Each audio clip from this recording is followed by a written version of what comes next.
In the sterile glow of a corporate office, a white manager smirked as he live-streamed his cruel prank, mocking a black cleaning lady for the world to see. Her mop paused, her face a mask of shock as his taunts echoed through the room. Hundreds, watching online. But when her phone rang and the chairman's voice boomed through, the manager's smug grin vanished. This wasn't just a cleaner, she was an undercover executive, and in moments, she'd flip the script, firing him on his own live stream. The scandal would ignite a corporate earthquake, exposing hidden truths and sparking a revolution. Who was this woman really? And how did one humiliating moment lead to a boss's downfall? Prepare for a story of resilience, justice, and a twist that'll leave you speechless. The Sterling Enterprises Tower stood tall in the city, its glass facade reflecting ambition and power. Inside, the 15th floor offices buzzed with activity, executives in sharp suits, phones ringing, deals closing. Among them moved Aisha Carter, a 35-year-old black woman dressed in a plain cleaning uniform, pushing a cart of supplies. To the staff, she was just the cleaning lady, unnoticed as she wiped down desks and emptied bins. But Aisha was no ordinary employee. With an MBA and a history of corporate leadership, she was secretly auditing the company's culture, hired by the chairman to uncover toxicity from within. Sterling's HR manager, Derek Walton, a 45-year-old white man, ruled his department with an iron fist. His charm masked a sharp edge, quick to judge, slow to listen, and prone to subtle biases that shaped the office's cliques. Derek thrived on control. His team, Sarah, a nervous assistant, and Greg, a loyal deputy, following his lead. The office culture was cutthroat, with whispers of favoritism and complaints swept under the rug. Aisha, under her alias Janice, observed it all, noting Derek's dismissive glances and the staff's cold shoulders. Her mission was clear: blend in, document, report. Aisha's backstory was one of grit. Raised in a working-class neighborhood, she'd climbed the corporate ladder through sheer determination, only to see glass ceilings and microaggressions persist. When the chairman, an old mentor, offered her this covert role, she accepted, knowing the stakes. Her cleaning cart hid a notebook where she jotted evidence of Derek's mismanagement, lost clients, ignored complaints, and a pattern of bias against minority staff. At home, she pored over data, her modest apartment a stark contrast to the tower's luxury. The chairman trusted her to deliver a report that could reshape the company. Derek, unaware of Aisha's true role, saw her as an easy target.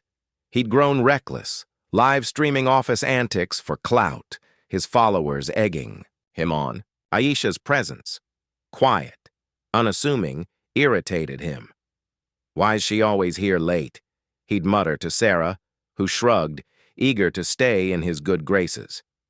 The stage was set for a collision, one that would expose more than Derek ever imagined. The office hummed with tension as Aisha moved through her routine, her mop gliding across the floor. Derek's behavior grew bolder, his live streams a daily ritual. "Watch this," he'd say to his followers, panning to coworkers for cheap laughs. Aisha noticed the camera lingering on her, his comments laced with mockery. "Our janitors. Working overtime? Guess she needs the cash," he'd quip, his chat buzzing with emojis. Aisha bit her lip, her notebook filling with notes on his unprofessionalism, but she stayed silent, her mission demanding discretion. The staff mirrored Derek's attitude. Sarah avoided Aisha, her eyes darting away when passing. Greg made offhand remarks, "Don't miss a spot, Janice," his tone dripping with condescension. Other employees, caught in the toxic culture, ignored her, their biases unspoken but clear. Aisha felt the weight, her nights spent analyzing data, her resolve tested. She confided in her sister over the phone. "It's harder than I thought. Pretending I'm invisible." Her sister urged her to stay strong. "You're changing things, Aisha. Don't let them break you." One evening, With the office nearly empty, Derek's live stream took a darker turn. Emboldened by his audience, he approached Aisha as she cleaned the break room. "Hey, Janice, smile for the camera," he taunted, holding up his phone. Aisha paused, her mop still, her face calm but eyes sharp. "I'm just doing my job, sir," she said quietly. Derek laughed, his voice cruel. "Job? You're barely keeping up. Maybe you're better off elsewhere." The chat exploded with likes, fueling his ego. Aisha's heart raced, but she kept her composure, knowing the chairman was watching her reports. The next day, Derek escalated. He'd heard whispers of an audit, his paranoia spiking. "Someone's snitching," he told Sarah, eyeing Aisha as she emptied a bin. He decided to make a spectacle, planning to humiliate Janice live to assert dominance. That evening, as Aisha cleaned the conference room, Derek started his stream. "Time to show the help her place," he said, grabbing a cup of coffee. Grounds from the counter. He dumped it over her head, the grounds scattering across her uniform, the live stream capturing every second. "That's what you get for slacking," he sneered. Employees froze, some laughing nervously, others horrified. Aisha stood still, her face burning, but her voice steady. "You've made a mistake," she said, pulling out her phone. The tension peaked as Aisha dialed the chairman, her voice calm but firm. Derek's smirk faded as the chairman's voice boomed through the speaker, audible to the live stream. "Derek, you're done." Aisha opened her bag, revealing her MBA diploma, a VP badge, and a letter from the board. The room gasped. She wasn't a cleaner, but an executive. Derek's face paled, his phone shaking as the chat erupted in shock. The stage was set for a reckoning that would shake Sterling Enterprises to its core. The conference room was silent except for the chairman's voice on Aisha's phone. "Derek Walton, you're fired, effective now," he declared. Aisha, coffee grounds still clinging to her hair, stood tall, her eyes locked on Derek. She opened her bag, pulling out her credentials. An MBA diploma, a VP badge, and a board letter, outlining her audit.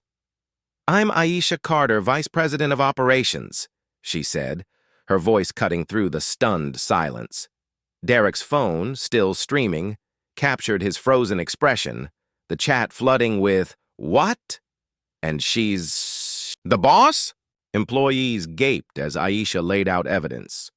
Documents of Derek's mismanagement, client losses costing millions, and a toxic culture of bias.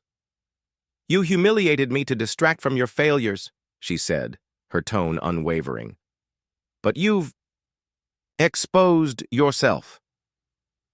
The chairman arrived minutes later, flanked by HR and legal, confirming Aisha's role and Derek's termination.